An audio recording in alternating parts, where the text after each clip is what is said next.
Hello members of the alkaline, ionized, reduced electrolyzed hydrogen water community, and especially to the members of the Facebook Hydrogen Water Group. My name is Randy Sharp. Welcome to my presentation of the ionized water Teabag demo, microclustering or pH.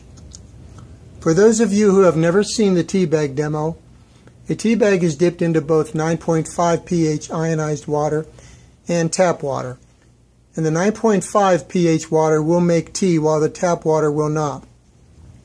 The reason for this phenomenon is most often attributed to a property of ionized water called microclustering, which supposedly occurs during electrolysis, where water cluster size has been reduced from clusters of 15 to 20 molecules down to cluster sizes of 4 to 6 molecules.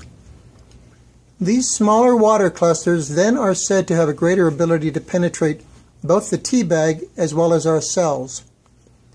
I decided to do 3 demonstrations which I believe will cast doubt upon this claim and at the same time offer some simpler, more reasonable explanations.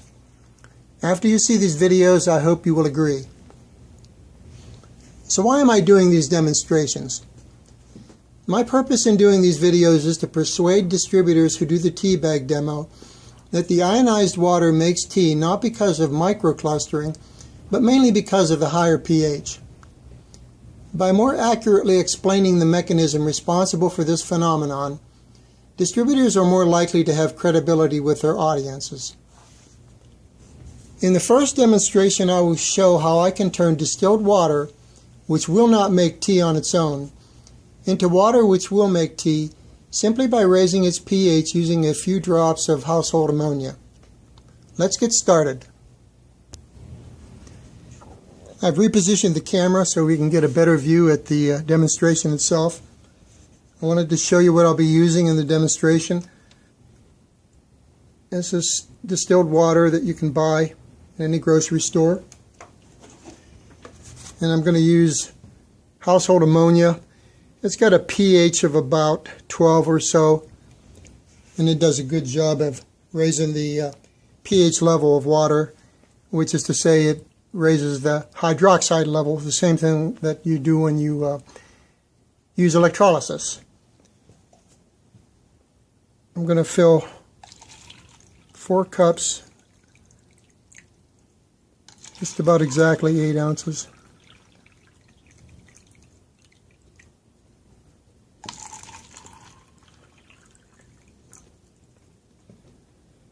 Three cups I'm going to use for the tea bag. This 4th cup, I'm going to put pH drops in it so that in addition to the meter, we can have a visual representation of what's going on.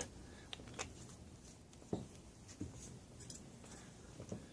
can see that is slightly acidic.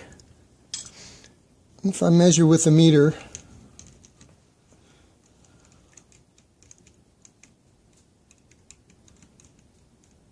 dropping, it's going to eventually go below 7, I'm sure.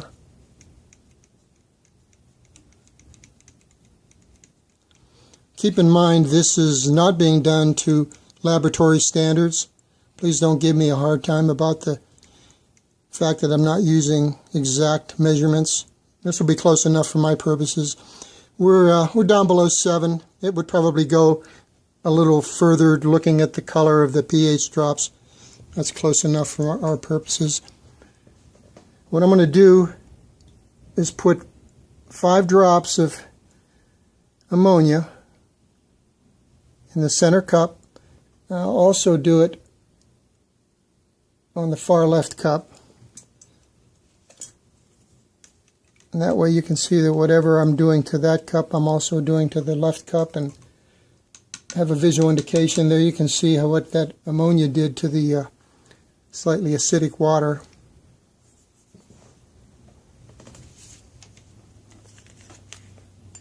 I can check the pH of that again.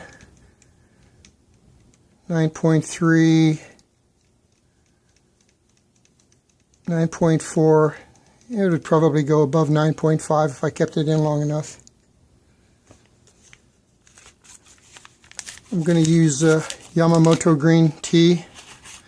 just like we always use in the Teabag demo.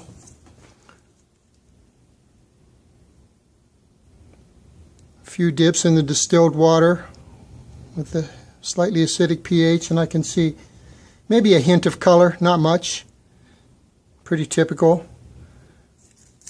If I move it over to the 9.5 pH distilled water that I raised with ammonia, you can see it does a real good job of making tea.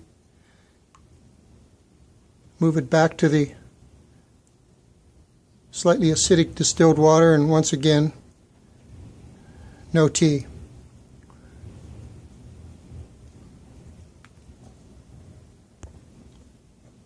So as you can see, the distilled water, which could not be said to be microclustered, can make tea if you simply raise its pH.